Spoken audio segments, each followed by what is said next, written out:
మీరు ఏ కోరికతోనైనా చెయ్యవచ్చు. ఆయన పరబ్రహ్మస్వరూపుడై అనుగ్రహించేస్తాడు. ఎందుకంటే అలా యోగమునందు నిలబడగలిగిన ప్రజ్ఞాశాలి కనుక. శ్రీరామాయణంలో ఒక చమత్కారం ఉంది, దాని పేరే రామాయణము. రాముడితో మిగిలిన వ్యక్తులందరూ నడుస్తారు. అసలు రాముడు కనిపించని కాండ ఉండదు సుందరకాండ వినా. సుందరకాండలో రాముడు కనపడకపోయినా రామ కథ 1కి 10 మార్లు చెప్పబడుతుంది. అటువంటి రామచంద్రమూర్తి వలన ఉపకారము కాని ప్రత్యుపకారము కాని పొందనివాడు రామాయణమునందు లేడు. ఆయనకి ఉపకారం చేసిన వాళ్ళందరికీ ప్రత్యుపకారం చేశారు. ఒకవేళ ఉపకారం చేయకపోయినా ఉపకారం చేశారు. కానీ ఆయన ఉపకారాన్ని పొంది కూడా ప్రత్యుపకారం నేను చెయ్యలేను అని చెప్పింది ఎవరితో అంటే ఒక్క హనుమతోని చెప్పారు. రామాయణ పరిసమాప్తి సమయంలో హనుమని దగ్గరికి పిలిచి గట్టిగా కౌగిలించుకుని ఒక మాట అన్నారు. మదంగే జీర్ణతాం యాతు యత్పయోపకృతం కపేహి నరహ ప్రత్యుపకారాణం అపత్సాయ అతిపత్రతాం అన్నారు. హనుమా, నువ్వు చేసిన ఉపకారము నా శరీరమునందు జీర్ణమైపోవుగాక. ఎందుకని? నువ్వు నాకు చేసిన ఉపకారానికి నీకు ప్రత్యుపకారం చెయ్యడం ఇక సాధ్యం కాదు. నేను కష్టంలో ఉంటే నువ్వు నా భార్య యొక్క జాడ కనిపెట్టావు. ఇప్పుడు నీకు ప్రత్యుపకారం చేయాలంటే నీకు అటువంటి కష్టం కలగాలి. కోరచ్చా నేను? అందుకని నేను కోరను. నీకటువంటి ఆపద రాదు. కాబట్టి నీకు నేను ప్రత్యుపకారం చెయ్యలేను. నీవు చేసిన ఉపకారము నా శరీరమునందు జీర్ణమైపోవుగాక అని కౌగలించుకున్నారు.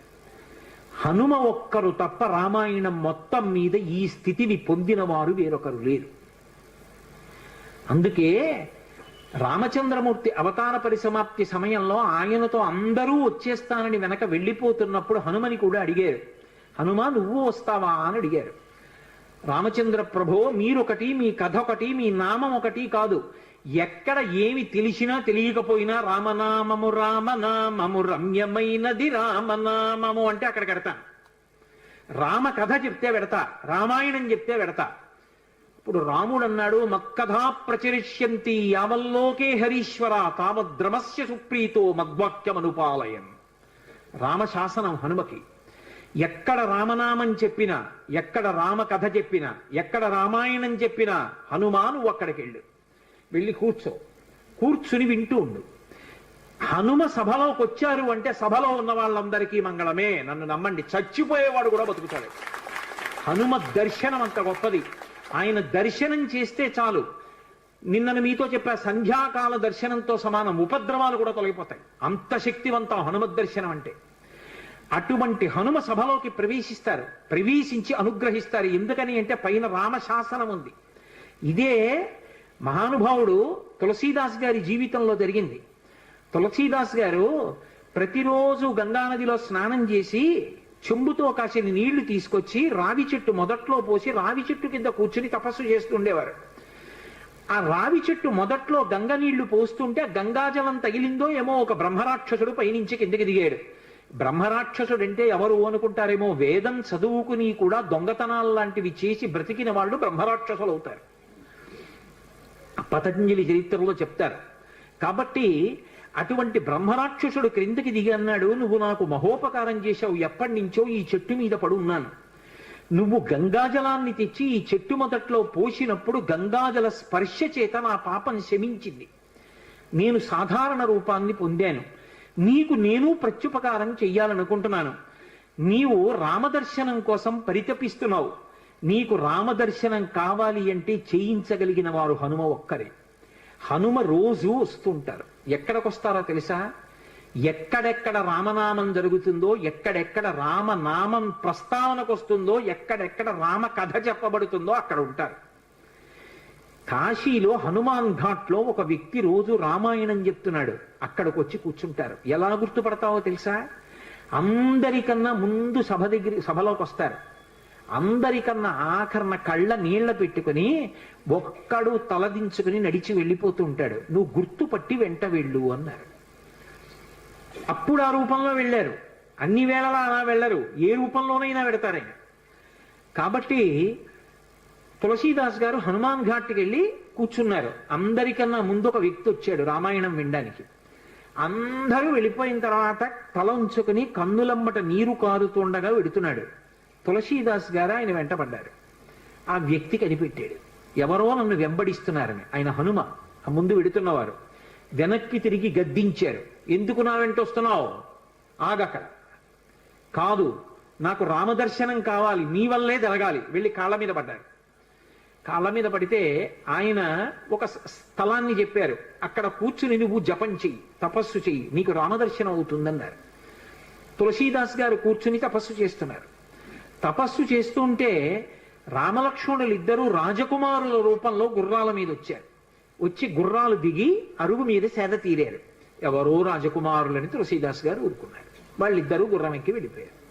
హనుమ వచ్చారు, రామలక్ష్మణులు వచ్చారు, గుర్తుపట్టావా అన్నారు. ఎప్పుడు వచ్చారు అన్నారు. అయ్యో, ఇద్దరు రాజకుమారుల వేషంలో వచ్చారయా, నువ్వు గుర్తుపట్టలేదు, వెళ్ళిపోయారన్నారు.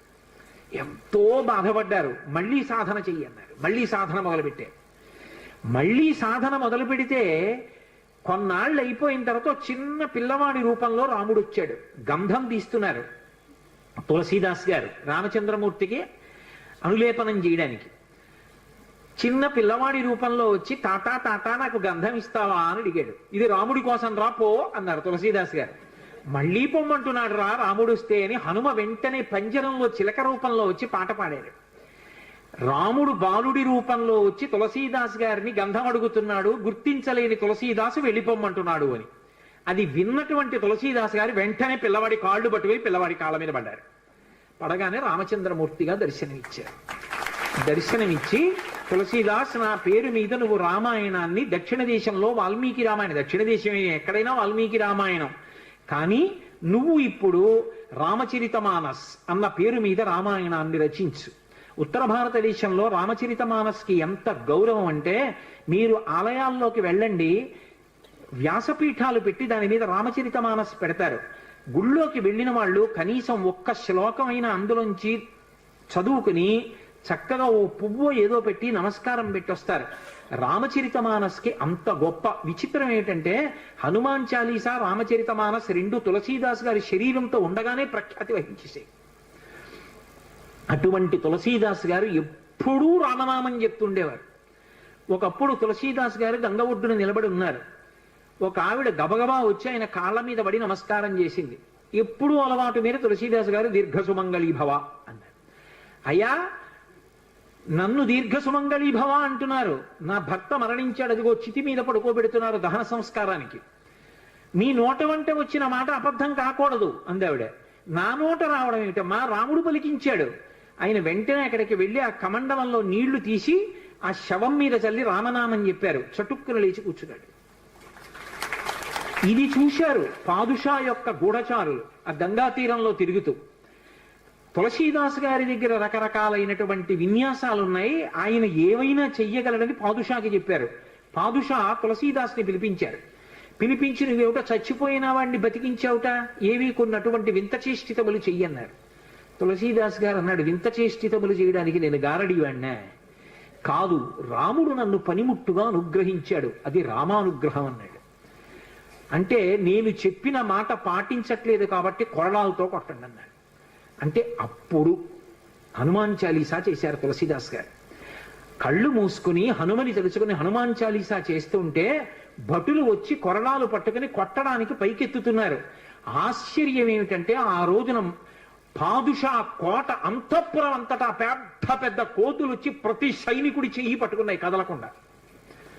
పాదుషా భయపడిపోయి సింహాసనం దిగి కిందకొచ్చి తులసీదాస్ గారి కాళ్ళ మీద పడ్డాడు. అప్పుడు ఖచ్చితంగా పూర్తయిపోయింది హనుమాన్ చాలీసా. ఆ తులసీదాస్ గారి చదివినప్పుడు అన్ని కోతుల రూపంలో వచ్చి ఎదురుగుండా హనుమ నిలబడి కాపాడారు తులసీదాస్ గారిని. అందుకే అప్పటికీ ఇప్పటికీ ఎప్పటికీ కూడా హనుమాన్ చాలీసాకి అంత శక్తి. తులసీదాస్ గారు ఎప్పుడు మాట్లాడుతూ ఉండేవారు స్వామి హనుమతోటి.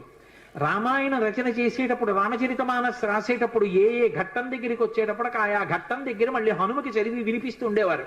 హనుమ అంతా చదివి సరేనంటుండేవారు. అబ్బో, ఎన్ని చమత్కారాలు వాళ్ళిద్దరి మధ్యలో, ఎన్ని విశేషాలు జరిగాయో తులసీదాస్ గారికి హనుమకి. అంతటి గొప్ప అనుబంధం. అందుకే హనుమ గురించి తులసీదాస్ గారు ఏవి చెప్పారో అవన్నీ కూడా అద్భుతమైనటువంటి విషయాలు. రామచరితమానస్ అంత గొప్ప గ్రంథం. తులసీదాస్ గారిని అనుగ్రహించారు. మహానుభావుడు స్వామి హనుమ అనేకమైనటువంటి అవతారాల్లో ఈ లోకంలో వచ్చి ఎందరినో అనుగ్రహించారు. వారు వచ్చినటువంటి అవతారములు ఎన్నో ఉన్నాయి. Thanks for watching our video. Please subscribe to our channel.